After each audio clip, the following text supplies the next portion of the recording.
Have you wondered why some people always seem to be happy? Like they always have a smile on their face. They act like nothing bothers them.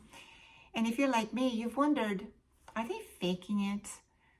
Because we can relate to that, right? We've faked a smile, um, happiness in some social situations. So we can understand that. But I'm here to tell you that there are people who are happy and joyful in their lives despite their circumstances. And wouldn't that be nice if we could have that? I know I would. I'm here to share with you 5 qualities that happy people share and 5 qualities that unhappy people share. And at the end of my video, I'm going to share with you what you can do if you find yourself in the unhappy people category.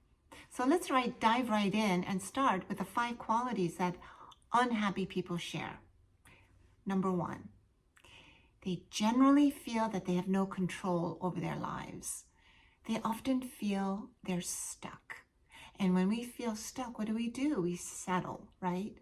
We see limited options and we settle. And what happens when we settle? Well, we are unhappy, aren't we? Because we know we settled. It just creates more unhappiness. Number 2, we have unmet dreams.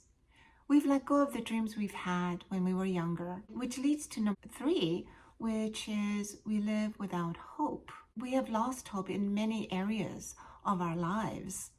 And number 4, we see the world through glass half empty lens, which means that we tend to see things that are wrong in our lives versus things that are right in our lives, which creates more unhappiness. You can see that.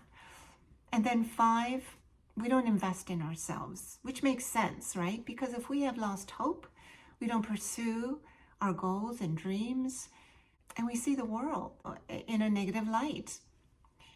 So let's go to happy people. What are the 5 qualities that happy people share? Number 1, conversely, they feel they have control over their lives, and they exercise that control over themselves, not over other people or circumstances, although ironically, by controlling themselves, they are able to then more appropriately control their environments. And when we have control over ourselves, we're more likely then to have people respond favorably to us. Number 2, we see the world through the glass half full lens, which means that we see what is right in our lives more often than what is wrong in our lives, which creates more happiness. And number 3, we have accepted ourselves and have peace within ourselves. And number 4, happy people have resilience.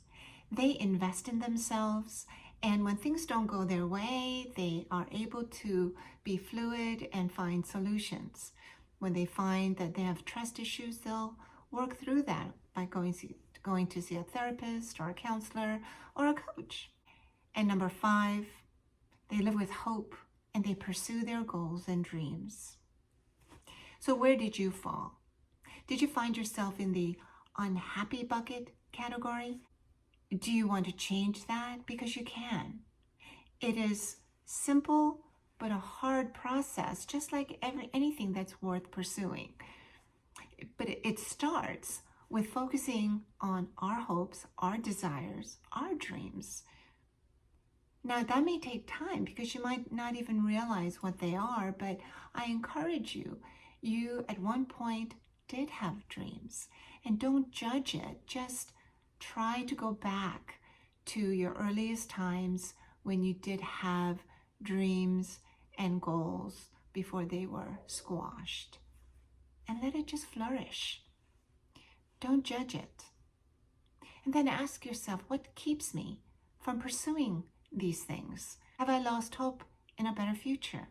Have I lost trust in myself? Do I make decisions based on my fears rather than on trust and faith? Now, an unhappy fact is that happy people generally don't like to spend time with unhappy people, unhappy, negative people. Now, when I say that, I mean chronically unhappy, negative people, because we all have unhappy moments, right? But it's the chronic that is the operative word. And when negative people are left with other negative people, what happens? They reinforce their negativity, right? And then this echo chamber effect happens. I encourage you, if you find yourself in that situation, do everything you can to step out of it. And it starts again by focusing on your hopes and desires and asking yourself the tough questions. Now, a certified life coach can help you explore the answers to those very difficult questions. I would love to do that with you. And you can book a no-cost discovery call on my website at comealivelc.com. Until my next video, I wish you hope and peace.